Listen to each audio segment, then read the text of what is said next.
Hey guys, welcome to another Tuesday at noon. I'm Phil. It's Tuesday, it's vaguely noonish. Let's do this. So, thought I'd talk about a thing that happened to me a couple years ago.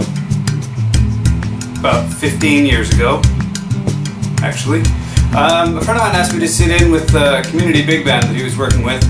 And I knew there was going to be some Latin-y stuff. You know, like I was thinking, you know, cha-chas and whatnot. So I brought a cowbell. I was going to do a week of rehearsals, or a month of rehearsals, one a week.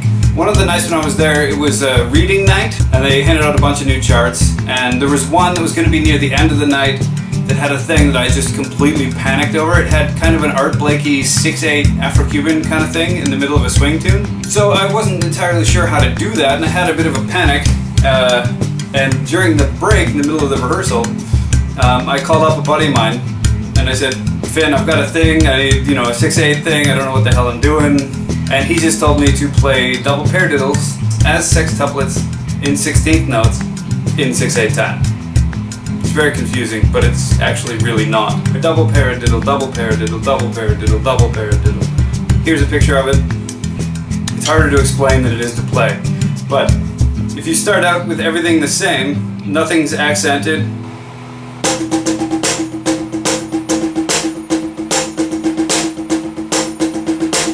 and then you start accenting every single thing that you're playing with the right hand. And then you start accenting the first note of the second paradiddle with your left hand.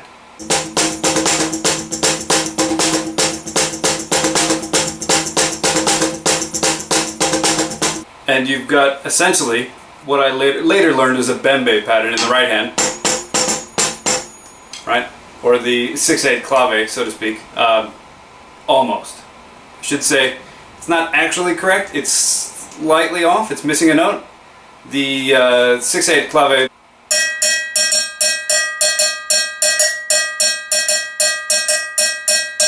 has that extra eighth note at the end of the cycle. So then you can take that and you can play it in all sorts of different ways. My personal favorite is to play it with your cowbell for the right hand. I've got at hand, actually from right here, I had a little mambo bell, cha-cha bell. Mambo, cha-cha, other one. And I like doing a cross stick for the accent, right? All the ghost notes in the left hand I like doing with my fingertips while doing the cross sticking with my left hand.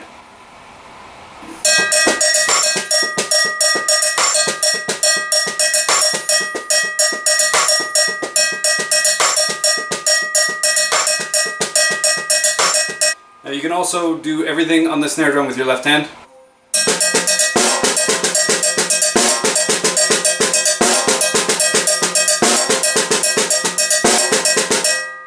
You can move that left hand around the kit as much as you want as well. That also works quite well.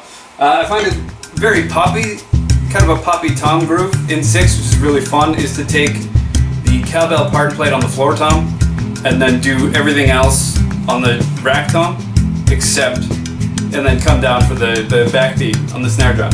I don't have a full kit set up, or else I'd show you. I literally have a cowbell mounted to a snare drum. So, if you're ever in a panic, get a guy that you can call. Or now, what I do, I actually have, for gigs like that where I bring the big stick bag, where I'm not entirely sure what's going to happen, it has a pocket in it that Tommy Igoe's first book fits in. Groove Essentials, and that thing is like, if you're in a panic, you can look it up real quick and be like, oh yeah, that one, okay, right? It's very handy.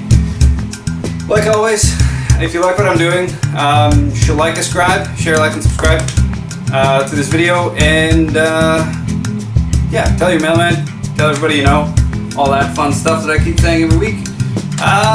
Yeah, that's all. See you next Tuesday.